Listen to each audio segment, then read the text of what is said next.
Objection!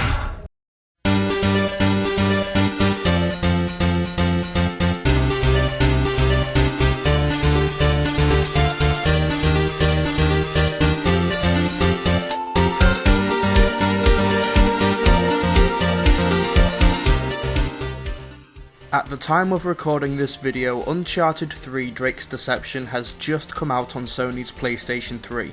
I'm sure those of you watching this who have bought the game have played through it, loved it, and are probably devoting a lot of free time to the multiplayer component. Hey, maybe you even downloaded the Uncharted pack on Little Big Planet. While I don't own a PlayStation 3, I have played Uncharted 2, and I really enjoyed it. So I'm sure if I did own a PS3, then I would be highly anticipating this title just like you guys. Many gaming publications were also hugely anticipating this game, with many critics giving it a perfect score, a 10 out of 10 from IGN, Destructoid, PlayStation Official Magazine, Giant Bomb, and many other websites, as well as receiving many scores between 9 and 10 from other websites and publications. If general critical consensus is to be believed, then Uncharted 3 is an absolute hit.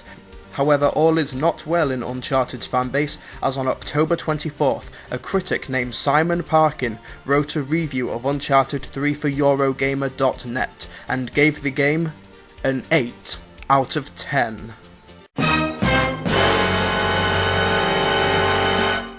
This huge blow against the game caused Uncharted fans to rise up against the website, giving Simon Parkin a huge amount of scorn, hate and bile, with such comments as, "I can't believe those motherfuckers had the nerve to give Uncharted 3 an 8, fucking trolls. People who dislike the Uncharted series have poor taste. It's a mark against their character. Eurogamer, you piece of shit. If your reviews constantly differ from the rest of the community, then you are simply not fit for the job." And you know what, guys? I completely agree with you. How dare Eurogamer, how fucking dare they give Uncharted 3 an 8 out of 10? How dare Simon Parkin describe the game as a great delight, or call it peerless? As we all know, an 8 out of 10, or in another sense, 4 out of 5, is a horrible, a terrible score. Yes, ladies and gentlemen, this is sarcasm. It's obvious that a lot of people just took one look at the score, didn't take any time to think of the implications, and just decided to insult the guy. Now, I don't know Simon Parkin, I've never met him or spoken to him, but based on this one review, he seems like an intelligent guy, who not only understands games, but likes Uncharted 3. Looking at it objectively, his review is well written, breaks down the game's mechanics into an easy to understand review structure, and it's a positive review of a game, while backing up both his positive and his negative thoughts. But oh no, these people who decided to attack this critic obviously have a better grasp and understanding of a game that they haven't even played yet. It astounds me that people can get so emotionally invested and defensive about a game that hasn't even been released yet. Regardless of whether or not this review was positive or negative, the gaming community has no right to act like that. Many people thought this review was just to mess with Metacritic's score, but even Metacritic recognises the Eurogamer review as positive. So are people just hating on this review because it's a negative one? Guys, it's an 8. That's a good score. Heck, if I made a game, then I would be happy with an 8. And if we were to take away the 8 score and actually read the review, you know, look at the words he's using, then it's obvious that he liked it. I think that this Eurogamer controversy has highlighted a huge problem within the gaming industry.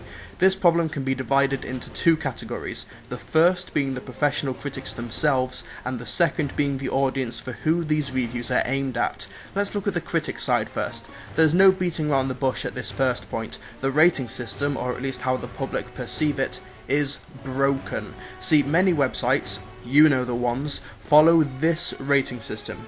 10 means perfect, 9 means great, 8 means good, 7 equals average, and anything below 6 equals bad.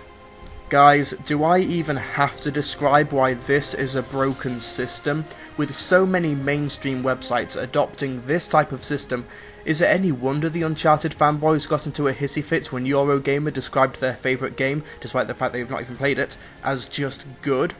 But one of the biggest problems with professional critics is that they fear backlash. Let me give a recent example. A UK film magazine, I won't say who because they don't deserve the traffic, posted a positive review of Twilight Saga: New Moon. They later released a statement saying that they gave the movie a good review because they were worried that a large portion of their audience would boycott their magazine if they said something bad about their favourite movie. This is called selling out, and if you do this, then you lose your integrity as a critic. But that's just one example that went public, but who's to say that this doesn't happen all the time? Let's be objective here. The recent Call of Duty games have been 4 to 5 hour campaigns with new maps and perks for the multiplayer component. Do you know what we call things like this in the gaming industry? Cheap, downloadable content that should never be sold for full price. However, because the games have sold so well and have such a rabid fan base, then critics dare not say anything bad about it in case that fan base turns against them. The Eurogamer incident is proof that things like that can happen. Sure, the negative score might have garnered the website a lot of traffic, but good PR is essential, and critics are afraid to upset their readers or viewers. Now, this next part goes to any professional or amateur critic out there for any type of media. Lying to try and please the fan base can have adverse effects on the entertainment industry. If Call of Duty games are getting high scores, then they're going to keep making the games and not change the formula because critics aren't giving any complaints. Fellow critics, you have a responsibility and you play a bigger role in the industry than you would like to think. You want an example? 2 words. Assassin's Creed. When the first Assassin's Creed game was released in 2007, we'd never seen anything like it. Parkour gaming set in the Third Crusade, with its storyline dealing with the themes of duality. It's one of the more unique games of this console generation, but the game was also incredibly repetitive, the combat was a cakewalk, and there was some really dodgy enemy AI. Where is the one responsible for this?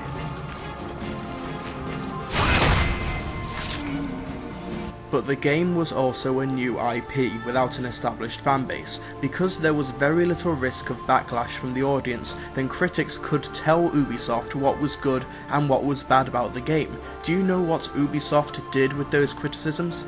Make 2 of the best sequels of this console generation, with a 3rd sequel on the way.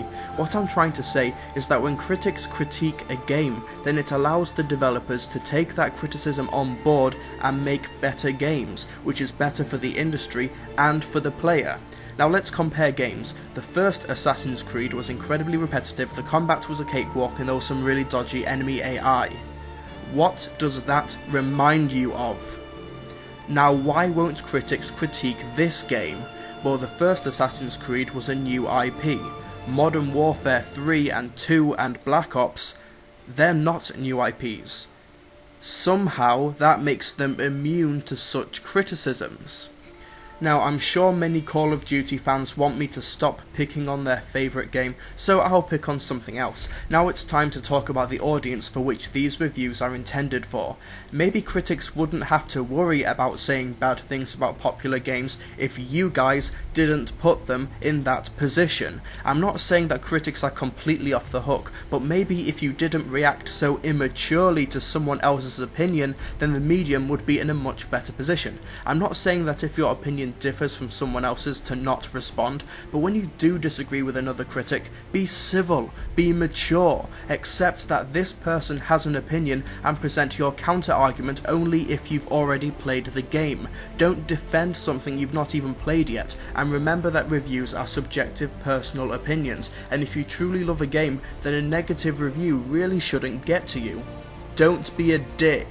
Critics are more important than people think, with great power to influence the medium, but with great power comes great responsibility, and gamers, you need to allow them to be responsible by letting them do their job and not backing them into a corner afraid to speak their opinions. And don't call someone stupid because they've not awarded a game a perfect score, because there are dumber people out there.